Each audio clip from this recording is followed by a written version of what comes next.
S'il y a bien un comportement qui est détestable dans le sport, c'est la triche. Si on reprend 2 secondes la définition du sport d'ailleurs, c'est, je cite, « une activité physique exercée dans le sens du jeu et de l'effort dont la pratique suppose un entraînement et le respect des règles ». Le respect des règles. C'est un des fondements du sport. N'importe quel sport pose des règles, pose un cadre dans lequel, en tant que pratiquant, on évolue et on essaye d'exprimer son plein potentiel dans ce cadre. Ces règles, on les retrouve par exemple dans le règlement, qu'on signe toutes et tous quand on prend un dossard sur une course par exemple.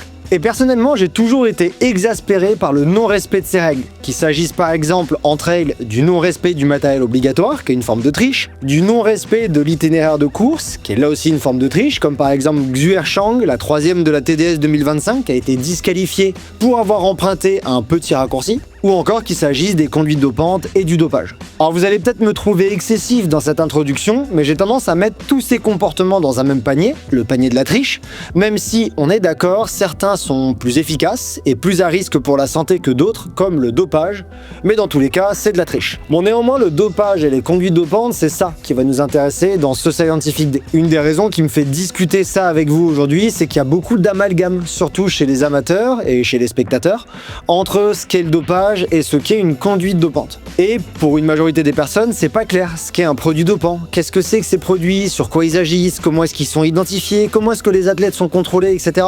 Donc je pense que c'est utile de commencer par redéfinir tout ça. On ira évidemment plus loin sur ces questions dans la partie 2 de l'épisode, la semaine prochaine, avec mon invité, Katia Colomb. Mais ici, on va poser les bases de qu'est-ce que c'est que le dopage et les conduites dopantes en trail. Je m'appelle Cyril Forestier, je suis entraîneur de trail et pratiquant, mais surtout docteur en sciences du sport. Vous êtes dans Courir Mieux, le seul podcast de trail qui vous aide à progresser grâce à des conseils fiables basés sur la science. Et dans ce Scientific Day, on va parler de dopage.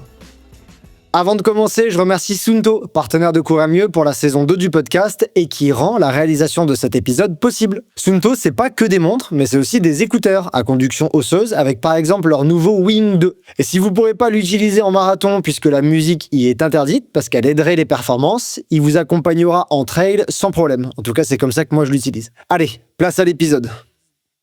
Le trail, il est souvent considéré comme une discipline en harmonie avec la nature et à l'abri des scandales. Cependant, la réalité le rattrape vite. Cette discipline, qui est encore jeune, ne semble pas échapper à une réalité que je trouve assez sombre dans le haut niveau, celle du dopage. Ces dernières années, il y a plusieurs affaires qui ont ébranlé cette image. Je prends quelques exemples, mais on a Didier Zago, qui a été contrôlé positif à l'EPO, Christelle Dewal, qui a été positive à l'heptaminol, et Lucas Manfredi au triamcinolone acétonide. Il y a également Stéphanie Peria, qui avait été suspendue pour possession et trafic d'anabolisants, utilisation de produits dopants et violation de suspension. Il y a eu également Petro Mamou et Marc Angogo qui ont été contrôlés positifs, l'un au phénotérol et l'autre au thiamcinolone acétonide encore une fois. Un autre exemple que j'ai trouvé personnellement aberrant, c'était Esther Chesang qui avait été suspendue pour dopage au Kenya et qui a pris le départ et remporté Sierzinal 2022. Alors malgré un contrôle négatif lors de son arrivée, ça questionne quand même. Plus récemment, il y avait Stian Angermund qui a été positif au chlorthalidone, qui est un diurétique interdit et qui est généralement utilisé notamment comme agent masquant d'autres substances. Et enfin, il y a peu, je pense que tout le monde l'a vu passer, Joylin Chepengeno a été suspendu pour 2 ans suite à un contrôle positif, là aussi à la triamcinolone, un corticostéroïde qui est interdit.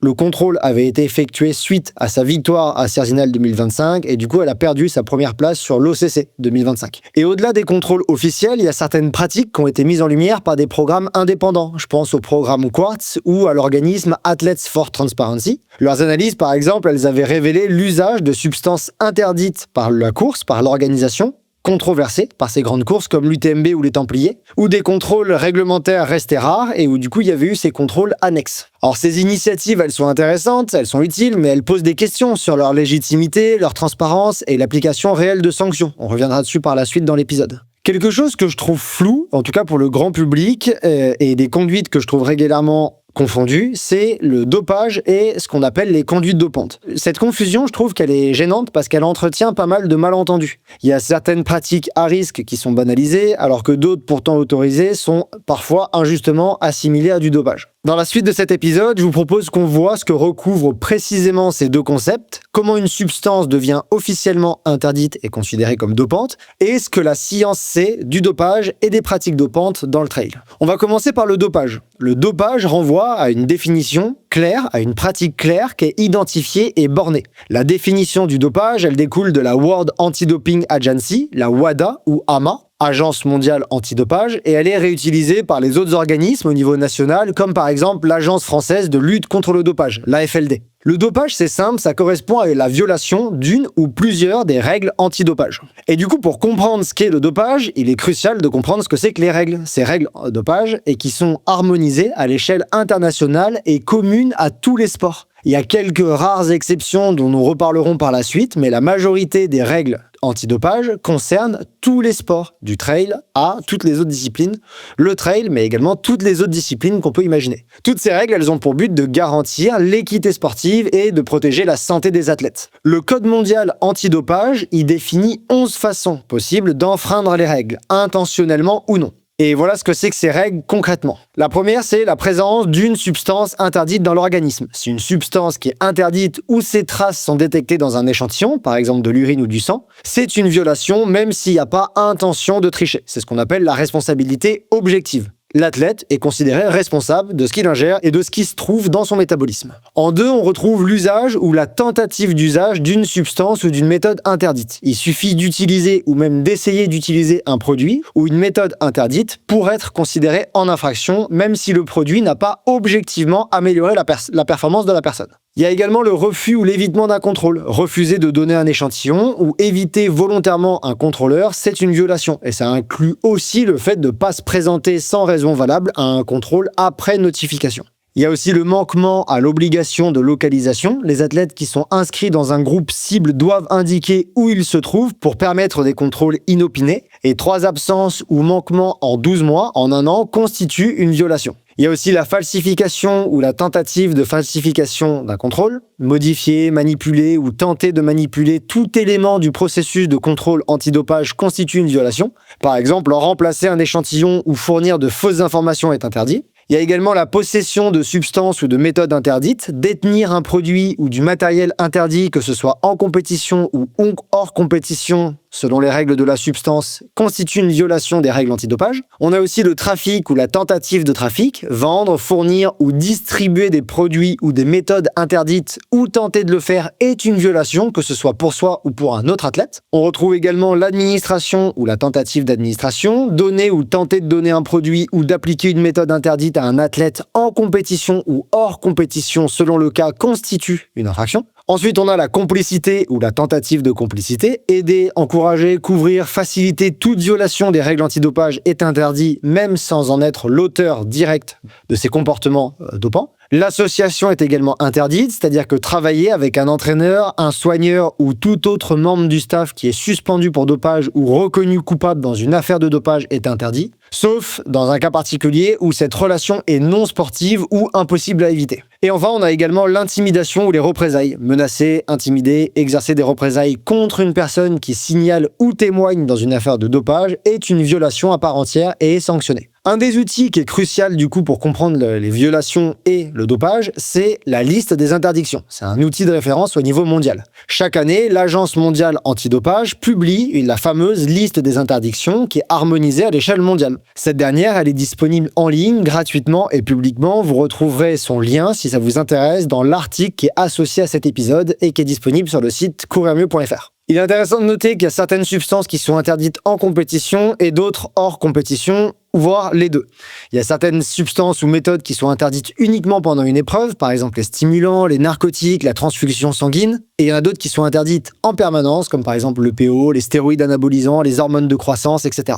Pour qu'une substance ou une méthode figure sur la liste des interdictions, elle doit répondre à au moins 2 de 3 critères. Le premier critère, c'est l'amélioration potentielle de la performance. Le deuxième critère, c'est le risque pour la santé du sportif ou de la sportive. Et le troisième critère, c'est la violation de l'esprit sportif. Le troisième critère peut vous sembler flou et peut donner l'impression de contenir à peu près tout, mais dans l'épisode 2, on reviendra sur exactement pourquoi ce critère a fait son apparition il y a quelques années et qu'est-ce qu'il signifie vraiment. En endurance, les produits les plus fréquemment utilisés, ça reste l'EPO, les stéroïdes anabolisants, les stimulants comme les amphétamines, les corticoïdes injectables, ce qui est le cas de Joylin, et les hormones de croissance. Je vous propose qu'on parle un petit peu de comment sont effectués les contrôles antidopage. Le contrôle antidopage, c'est un seul des nombreux leviers d'action qui est déployé par l'Agence mondiale antidopage pour lutter contre le dopage. Quand ces contrôles sont mis en œuvre, ils suivent une procédure qui est rigoureuse et pensée pour garantir à la fois l'équité et la transparence. Tout d'abord, il y a un processus de sélection et de notification. Les athlètes peuvent être sélectionnés pour un contrôle en compétition pendant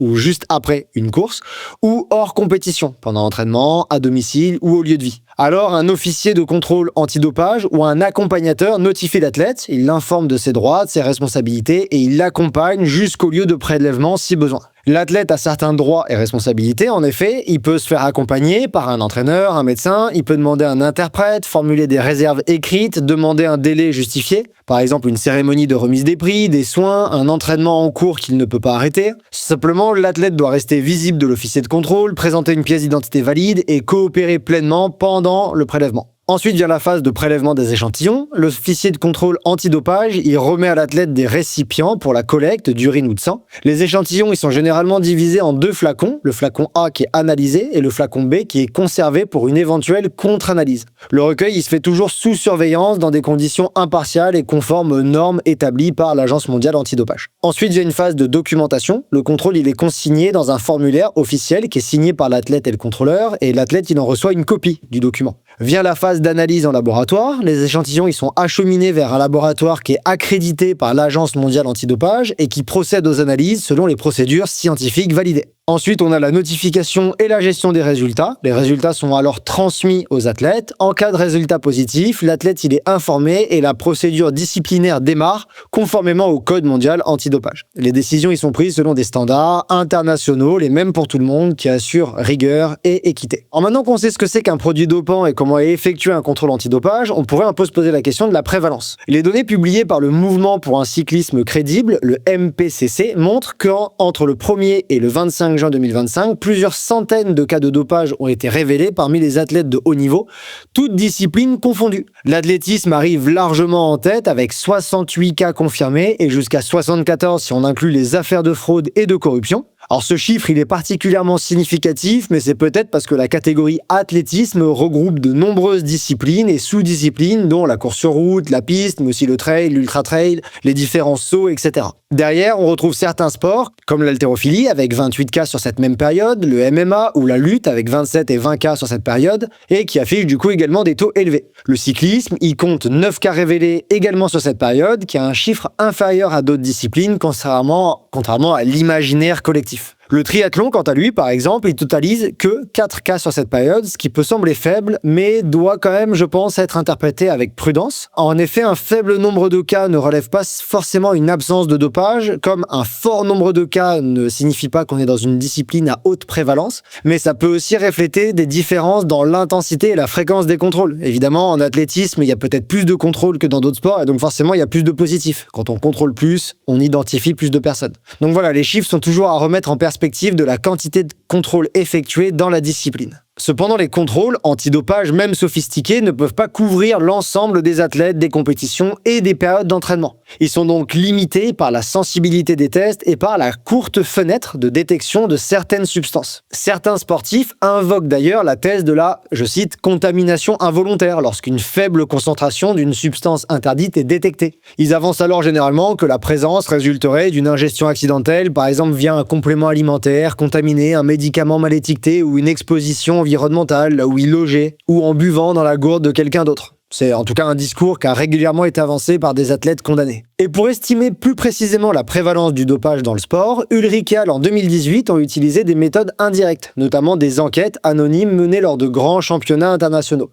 Ils ont eu recours à une approche statistique visant à limiter ce qu'on appelle le biais de désirabilité sociale, qui est une tendance à vouloir se valoriser dans un questionnaire, à paraître socialement acceptable, socialement désirable. Et selon leurs résultats, entre 14 et 39% des athlètes de haut niveau, tous sports confondus, déclaraient avoir eu recours au dopage au cours de leur carrière. Lors des championnats du monde d'athlétisme 2011 et 2013, une enquête confidentielle avait révélé que 43,6% des répondants auraient utilisé des substances ou méthodes interdites pendant l'année précédente. C'est gigantesque comme chiffre. Et des chiffres similaires avaient été rapportés par l'étude de Hon et Hall en 2014, qui ont également appliqué la Randomized Response Technique auprès de plus de 2000 athlètes allemands. Cette méthode, elle est similaire à celle de Ulrich Hall en 2018 et elle est conçue pour réduire l'autocensure. Elle a estimé qu'entre 26 et 48% des participants auraient eu recours au dopage au cours des 12 derniers mois, selon la définition du dopage qui avait été retenue par ses auteurs. Donc c'est à prendre avec précaution. Ces résultats, ils sont proches de ceux de Ulrich et Hall et ils confirment que les données issues de contrôles positifs ne représentent probablement que la partie émergée de l'iceberg. Et en tout cas, ces estimations, elles soulignent que l'athlétisme pourrait figurer parmi les disciplines les plus touchées par le dopage. Reste à savoir si, au sein de la grande famille de pratiques qu'est l'athlétisme, le trail est aussi touché que d'autres sous-disciplines. Et pour compléter ces estimations, Gleaves et Hall en 2021 ont conduit une revue systématique avec une méta-analyse. Cette dernière, elle vise à synthétiser les données disponibles dans la littérature sur la prévalence du dopage dans le sport. Leur analyse, elle a porté sur 105 études publiées couvrant une grande variété de disciplines, de niveaux de pratique et de méthodes d'estimation. Les auteurs y soulignent que les estimations varient considérablement selon les approches, les méthodes de détection utilisées. Ces dernières peuvent aller de 0 à plus de 70% dans les études examinées. Cette amplitude que je trouve très large, elle s'explique par des définitions hétérogènes du dopage, des périodes de référence différentes, par exemple au cours de la carrière versus sur l'année écoulée, et des méthodes de collecte qui sont différentes, comme les contrôles biologiques ou les déclarations directes ou indirectes. Parmi les tendances générales, cette étude elle met en évidence que les contrôles antidopage classiques détectent une proportion relativement faible de cas, souvent inférieure à 2%, en raison notamment de la fenêtre de détection qui est limitée et des stratégies d'évitement utilisées par certains athlètes. En revanche, les méthodes plus indirectes et plus anonymisées produisent des estimations nettement plus élevées, parfois supérieures à 20 ou 30%. Selon ces auteurs, certaines disciplines à forte intensité physique ou à enjeux compétitifs élevés, par exemple financiers, pourraient afficher des prévalences plus importantes, même si les comparaisons intersports restent délicates comme on l'a discuté. Cette étude, elle rappelle que les chiffres issus des affaires médiatisées et des contrôles positifs y reflètent probablement qu'une partie de la réalité et que l'ampleur réelle du dopage, elle demeure difficile, apparemment en tout cas, à établir avec précision. Et dans le trail, à ce jour, on ne dispose pas encore de données robustes et spécifiques qui permettent d'estimer avec précision la prévalence du dopage en trail et en ultra-trail. Les rares affaires médiatisées et les quelques contrôles positifs ne suffisent pas à dresser un panorama fiable de la situation et pour autant, à l'instar d'autres disciplines, cette pratique elle n'est pas exempte de comportements qu'on peut qualifier de déviants. Bien qu'ils ne correspondent pas toujours à la définition stricte du dopage au sens du Code mondial antidopage, ils méritent à mon sens d'être discutés. Ces comportements, on va les regrouper sous le terme de conduite dopante. Ils constituent une sorte de zone grise et ils peuvent impliquer l'usage de substances ou de méthodes autorisées, mais à des doses, dans des contextes ou avec des objectifs qui posent question. Et s'ils ne sont pas toujours sanctionnables, ni sanctionnés d'ailleurs, ils demeurent préoccupants au regard des risques potentiels pour la santé et de leur impact sur l'éthique et l'équité sportive. Alors en termes de définition, les conduites dopantes désignent la consommation d'un produit ou l'utilisation d'une méthode visant à franchir un obstacle réel ou perçu afin d'améliorer ses performances. Les conduites dopantes, elles n'enfreignent pas les règles antidopage car elles concernent des substances ou des méthodes qui ne figurent pas sur la liste des interdictions publiées par l'Agence mondiale antidopage et ainsi elles occupent un espace ambigu, une zone grise. Elles ne relèvent pas officiellement du dopage au sens du Code mondial antidopage, mais elles partagent avec lui des motivations et des logiques similaires. Et d'ailleurs, il est intéressant de noter que les conduites dopantes ne se limitent pas au domaine sportif. Elles concernent aussi la vie quotidienne. Par exemple, boire des cafés après une mauvaise nuit ou pour tenir, entre guillemets, lors d'une grosse journée de travail, c'est des exemples qui constituent une conduite dopante au sens large, puisqu'il s'agit d'un usage volontaire d'une substance psychoactive, la caféine, pour améliorer temporairement ses performances, par exemple dans le cadre du travail. Donc la notion de conduite dopante, elle est par nature floue. Et en théorie, on pourrait y inclure presque tout. Moi, c'est ça qui me gêne le plus. Boire un café pour surmonter la fatigue du matin, suivre une cure de magnésium parce qu'on a une baisse d'énergie perçue, ou encore consommer un gel énergétique lors d'un entraînement difficile. Ça donne une forme d'élasticité à la définition qui rend, je trouve, la catégorie utile pour sensibiliser, mais pas très précise scientifiquement et pas très utile pour faire de la vraie prévention. Les conduites dopantes, elles présentent plusieurs traits distinctifs du dopage et elles sont pourtant trop souvent à mes yeux mélangées. Déjà, elles sont pas interdites par le Code mondial antidopage, ces pratiques. Elles peuvent donc être utilisées légalement en compétition comme à l'entraînement. Ensuite, leur impact sur la santé et sur la performance est variable. On va en reparler par la suite, mais certaines peuvent être relativement sûres lorsqu'elles sont encadrées, alors que d'autres pratiques exposent à des risques importants, surtout en cas d'usage répété ou de dosage excessif. Et enfin, une autre distinction, c'est qu'elles sont fréquentes aussi bien dans le sport amateur que dans le haut niveau, contrairement au dopage qui est quand même très largement plus présent chez les élites et le haut niveau. Alors dans le trail et l'ultra-trail, on a plusieurs illustrations, plusieurs exemples de ces conduites dopantes. On retrouve par exemple la prise d'anti-inflammatoires non stéroïdiens, les fameux INS ou de paracétamol, qui ont pour but de masquer la douleur et de continuer à courir malgré des signaux corporels qui nous poussent à l'arrêt. On pourrait également avoir la consommation massive de caféine, c'est-à-dire au-delà des doses considérées comme normales ou de celles considérées comme suffisantes pour avoir des effets sur la performance physique ou cognitive. On peut également avoir l'utilisation de compléments alimentaires comme certains pré-workout ou boosters qui peuvent contenir des substances à l'efficacité douteuse ou à la composition incertaine. On peut également mettre dedans des protocoles de récupération extrême ou non validés scientifiquement, comme par exemple l'injection de fer sans indication médicale qui justifie ça, et qui peuvent entraîner des effets secondaires sérieux, mais également des effets sur la performance notables. Et à la différence du dopage, les conduites dopantes, elles font pas l'objet d'un cadre réglementaire clair pour les détecter. Elles sont pas contrôlées de manière systématique, et leur dépistage, il repose aujourd'hui uniquement sur des initiatives locales souvent mises en place par les organisateurs d'une course. Par exemple, le programme Quartz a mené des contrôles salivaires chez des athlètes élites à l'arrivée de l'UTMB 2021. Et d'ailleurs, 3 prélèvements distincts avaient alors révélé la présence de substances interdites comme des anti-inflammatoires non stéroïdiens chez ces élites. Les substances testées, elles étaient interdites par l'organisation de la course. Cependant, le nom des athlètes n'avait pas été dévoilé et aucune sanction n'avait été appliquée. De même, le programme Athletes for Transparency a montré lors des Templiers 2024 que 5 athlètes sur 10 testés, 5 élites sur 10 testés après la course présentaient des traces d'INS. Là encore, la course avait clairement indiqué que cette substance était interdite, mais aucun athlète n'a été sanctionné et les cas positifs sont restés anonymes. Qui sont ces athlètes qui avaient consommé une substance interdite par le règlement de l'événement, qui avaient donc triché? Cette consommation, est-ce qu'elle doit ouvrir des questionnements sur d'autres pratiques plus graves? Pourquoi est-ce que les événements, ils n'ont pas sanctionné les individus identifiés alors que leur règlement interdisait explicitement ces substances? Toutes ces questions, elles ont largement animé la communauté trail et il est probable qu'elles restent malheureusement sans réponse. Quoi qu'il en soit, ces initiatives,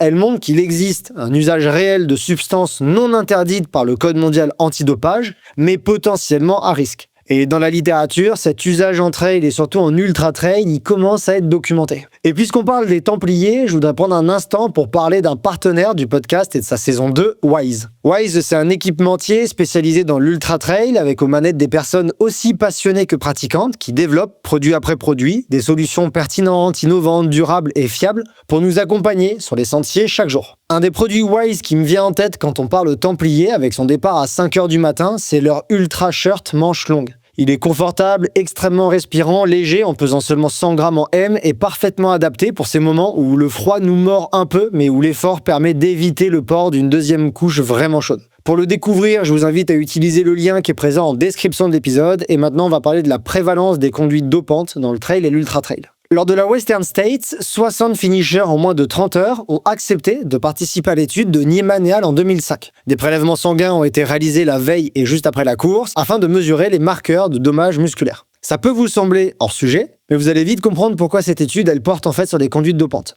Tous les participants, ils ont montré des augmentations significatives de ces marqueurs d'inflammation, c'est logique, mais de manière intéressante, parmi cet échantillon, 72% des ultra-trailers avaient utilisé des anti-inflammatoires non stéroïdiens. Et beaucoup de ces coureurs ont présenté des hausses encore plus marquées des marqueurs inflammatoires, sans réduction ni des symptômes, ni des dommages musculaires, ni de l'inconfort ressenti. Donc peut-être que les INS ne sont pas si utiles que ça. Lors de l'édition 2009 de la Western States, Brusso et al., article publié en 2010, ont documenté 5 cas de rhabdomyolyse associés à une hyponatrémie. Ces troubles ils étaient survenus chez des participants hospitalisés peu après la course et ils présentaient des douleurs musculaires intenses, une faiblesse généralisée et pour certains des signes de défaillance rénale. 4 de ces 5 athlètes ont admis avoir consommé des anti-inflammatoires non stéroïdiens pendant la course. Les auteurs y soulignent que cette combinaison effort prolongé, déshydratation et prise d'INS pourrait amplifier le risque de lésions musculaires sévères et de complications rénales surtout. Cette étude elle illustre les conséquences graves de certaines conduites dopantes en ultra-endurance, même avec des substances qui ne sont pas interdites par le Code mondial antidopage.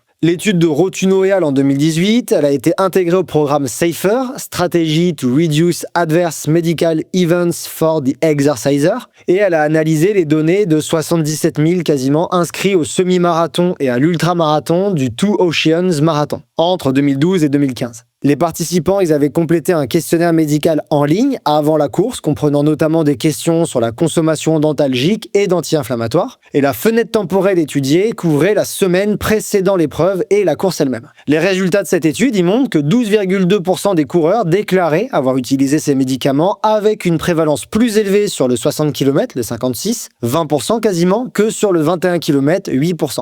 Les INS y constituaient la classe la plus consommée, suivie par le paracétamol. Et cette consommation, elle était plus fréquente dans la semaine précédant la course que pendant, mais elle est restée substantielle en compétition, 5,3% au total et 10% sur le 60 km. Les auteurs y soulignent que l'usage de ces médicaments, même hors liste antidopage, demeure préoccupant en raison des risques documentés en endurance, déjà abordés dans un autre moment de cet épisode et dans d'autres épisodes du podcast que vous retrouverez en ligne. Et les auteurs y recommandent la mise en place de programmes de dépistage et d'éducation avant compétition pour limiter ces pratiques et favoriser des courses plus sûres. L'étude de André et al. En 2020, elle s'est intéressée à la consommation d'INS en ultra-trail et plus précisément grâce à des questionnaires conduits distribués auprès de participants à la 6000D. Au total, 24% des coureurs déclaraient avoir consommé des INS dans les 72 heures avant le départ ou pendant la course. Alors cette prévalence, elle variait selon la distance, la course, le profil des participants, mais confirmait une utilisation notable.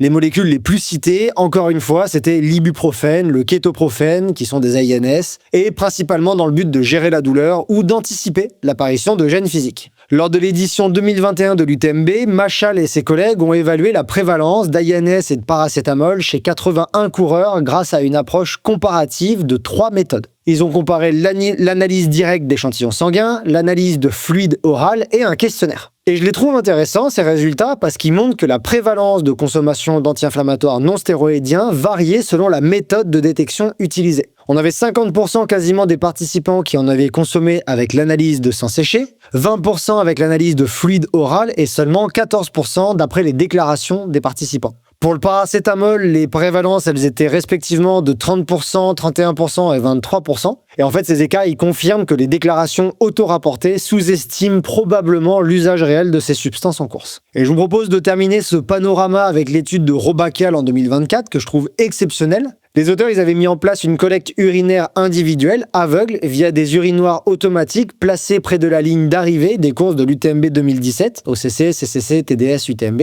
Et les échantillons, ils étaient liés à un tag RFID pour récupérer des données démographiques anonymisées, mais qui restaient non traçables. Au total, ils ont analysé 412 échantillons dans 2 laboratoires accrédités par l'Agence mondiale antidopage, avec un ciblage large, c'est-à-dire qu'il y a plus de 600 substances qui étaient recherchées, incluant des produits autorisés, comme les INS, les paracétamol, et des produits interdits, comme des stimulants, des corticoïdes, des diurétiques, etc. En parallèle, il y a quasiment 3000 coureurs, hommes et femmes, qui ont répondu à un questionnaire anonymisé sur leur usage de médicaments autour de la course. Les résultats, ils ont montré que près d'un échantillon sur 2 contenait au moins une substance, 49,8%, et 1 sur 6 contenait au moins une substance interdite par l'Agence mondiale antidopage, 16%. Parmi les molécules détectées, on retrouve les INS à 22%, le paracétamol à quasiment 16%, des opioïdes à quasiment 7%, des diurétiques à 5%, des hypnotiques à 4%, des glucocorticoïdes à 3%, des bêta-2 agonistes à 2%, des cannabinoïdes à 2%, des bêta-bloquants à 1,7% et des stimulants à 1,2%.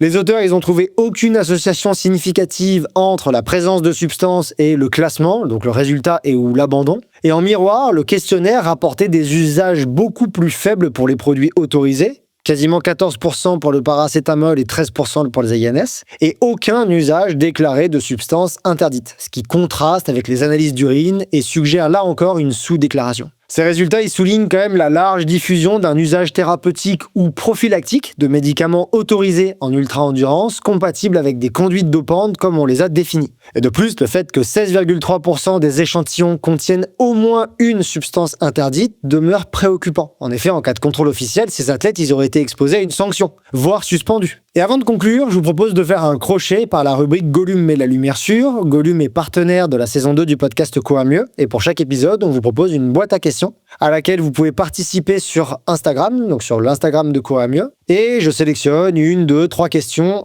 auxquelles je réponds dans l'épisode. La première question, c'était est-ce que le dopage des amateurs existe vraiment? Et en fait, comme on l'a défini jusqu'ici, j'ai le sentiment que la réponse, elle est plutôt non. Quand on regarde la liste des produits interdits, on voit qu'on est confronté à des substances qui sont très difficiles, voire impossibles d'accès dans le commerce. La plupart du temps, c'est des médicaments destinés à soigner des populations malades, donc des substances et des modes d'administration qui passent par une prescription médicale. Du coup, chez l'amateur, c'est compliqué, voire impossible. J'ai l'impression que le vrai problème chez l'amateur, c'est les conduites dopantes, qui sont la plupart du temps de l'automédication, avec des produits qu'on trouve en vente libre, comme les anti-inflammatoires non stéroïdiens ou le Doliprane, qui sont des substances qui sont prises pour du confort, j'ai le sentiment majoritairement, parce qu'aujourd'hui, on n'a pas vraiment de preuves que les ANS, par exemple, ont des effets sur la performance. C'est des personnes qui vont en prendre par confort parce que, je cite, ils ont mal aux jambes. Ouais, quelle surprise, c'est un ultra trail. Bref. Mais ça a surtout des effets sur la santé, puisque, on le rappelle, c'est très dangereux et c'est à risque pour votre système rénal. Mais du coup, non, le dopage au sens propre du terme, chez les amateurs, il semble pas vraiment exister.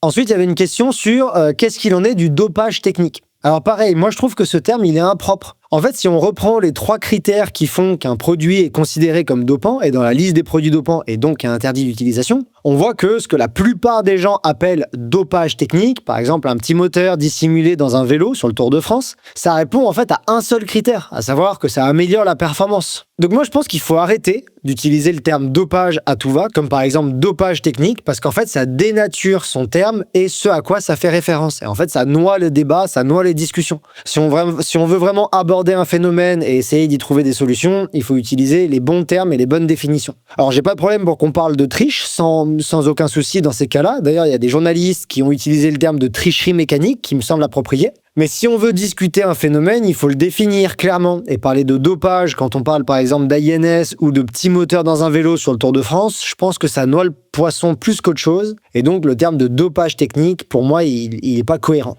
Et la dernière question à laquelle je voulais répondre, parce qu'elle me permet peut-être un petit peu de divaguer, et j'avais quand même quelque chose à dire là-dessus, c'est où commence le dopage? J'ai pris cette question pour une raison simple. Une partie de la population considère que, c'est une petite partie de la population, mais elle existe, hein, je la vois passer en commentaire d'épisodes que je réalise par exemple. Une petite partie de la population considère que dès que quelque chose aide à la performance, donc a un effet qu'on appelle ergogénique, ergogénique ça veut dire aide, favorise la performance, et ben c'est du dopage. Donc, je résume un petit peu des choses que j'ai pu lire sur des épisodes, mais vous retrouverez même les commentaires parce que je les ai pas forcément supprimés de mes épisodes. Caféine égale dopage, plaque carbone égale dopage, gel et glucides égale dopage, voire des fois entraînement égale dopage, puisque si on pousse le bouchon quand on s'entraîne, on améliore ses performances. Bref, le dopage, donc ça répond à une violation d'une règle antidopage, et une de ces règles, c'est l'utilisation d'un produit qui répond à 3 critères bien définis. Amélioration de la performance, danger pour la santé, violation de l'esprit sportif. Et il faut que au moins 2 de ces critères ne soient pas respectés. Alors effectivement, violation de l'esprit sportif, quand on en parle comme ça, c'est un peu flou et on pourrait avoir envie de mettre plein de choses différentes dedans.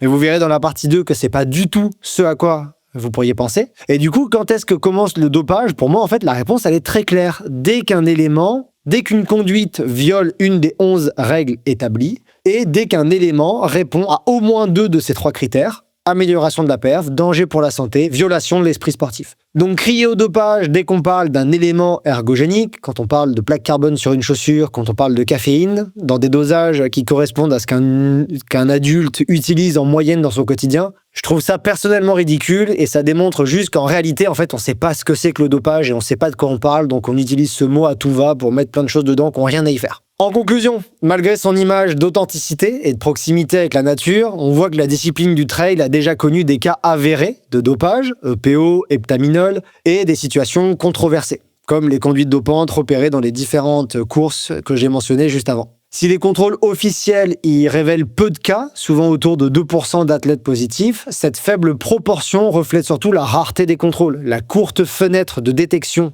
de certaines substances et la capacité de certains athlètes à contourner le système, comme par exemple la plaidoirie en faveur d'une contamination accidentelle. Les travaux de Ulrich et al. En 2018 et de Hone et al. En 2014, ils estiment qu'entre 14 et 48% des athlètes de haut niveau auraient eu recours au dopage au moins une fois dans leur carrière, contre seulement quelques pourcents détectés par les tests. Alors les chiffres de Ulrich et al. Et de Hone et al. Sont gigantesques, mais peut-être que la réalité elle se trouve entre ce qui est réellement détecté et ces chiffres gigantesques de ces deux études. Robach et al. En 2024, ils ont montré que 16,3% des coureurs de l'UTMB présentaient dans leurs urines au moins une substance interdite. Est-ce que ce chiffre-là, il serait pas plus proche de la réalité? Chiffre qui contraste beaucoup avec les déclarations, puisque si on s'appuie sur ces dernières, on était à 0% de substances dopantes utilisées. Au-delà des produits interdits, les recherches elles montrent une consommation massive de médicaments autorisés mais à risque. Par exemple, 72% des finishers de la Western States dans l'étude de Niemann et al. En 2005 avaient pris des INS pendant la course. Ça, c'était dans les années 2000, il y avait peut-être moins de sensibilisation. Similairement, jusqu'à 42% des coureurs de l'UTMB 2021 auraient consommé une substance non listée dans la liste des interdictions officielles, mais tout de même à risque pour la santé,